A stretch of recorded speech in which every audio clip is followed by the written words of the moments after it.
Well, this is the final Bible reading plan video for this plan that we're currently on that's brought us through 4 wisdom books in the Old Testament. We've been through Job and read about what it looks like to honestly trust God through intense and confusing suffering. We've been through Proverbs and we've read about what it looks like to walk with the fear of the Lord through the tricky elements of practical life.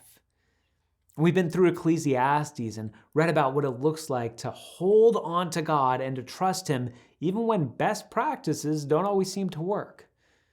And now we're finishing up Song of Songs, which walks us through the beauty of a man and a woman approaching one another in love and romance and marriage and sex. In this video, I'm going to walk through the final 4 chapters of this book. Now, just to review, I think the best way to understand what is happening in this book is to read it as a series of poetic scenes between a man and a woman. And there's a refrain that keeps being said throughout the book. It's said in chapter 2, verse 7, chapter 3, verse 5, and then again in chapter 8. It's this: "Do not arouse or awaken love until it so desires." In other words, don't give your heart and your body away until the appropriate time. If you treat sex casually, you do violence to the good gift that it is. But if you save sex for marriage, it is beautiful and appropriate and powerful. Well, back in chapter 3, we got a wedding day scene, and in chapter 4, we began a wedding night scene. And after repeatedly warning not to awaken love until it's time, in chapter 4, verse 16, the woman says, "Awake, north wind, and come south wind, blow on my garden that its fragrance may spread everywhere. Let my beloved come into his garden and taste its choice fruit." And if you're blushing right now, then you get exactly what she's saying. It's a great celebration of marital love. Now in chapter 5, which we read on Monday, it follows up this celebration of sexual union and love with a scene about conflict and distance. The woman talks about what's probably a dream sequence. Her husband wants to be with her, but she's already in bed and doesn't want to bother with him, but then he's gone and she can't find him, so she goes looking for him. It's a strange passage, but the purpose is probably to depict what it's like when there's distance and alienation in a marriage and how important it is for us to find our way back to one another and to reconcile. Then chapters 6 and 7 depict romantic poetry that's mostly from the male perspective, from the man to the woman. And these are the kinds of sections that make us blush. It's not inappropriate, but it's definitely evocative. And it's a reminder that sex is a good gift from God and not something that we have to be ashamed about.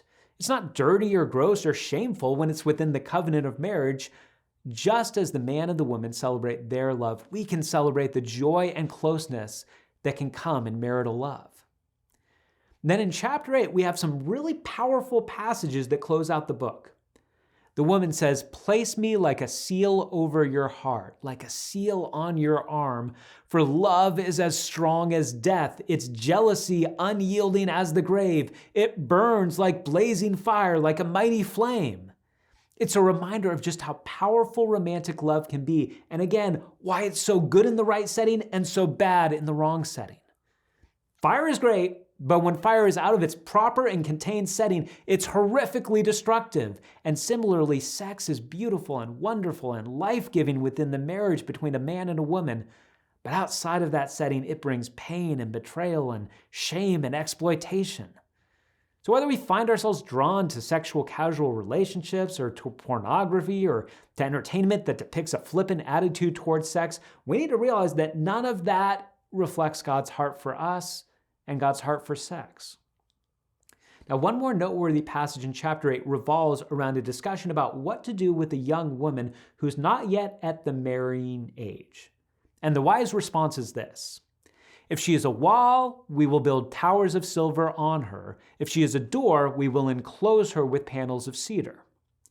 The idea is this: if this young woman is a wall, if she's protecting her body and her spirit and her sexuality for marriage, then her siblings are going to honor her and celebrate her.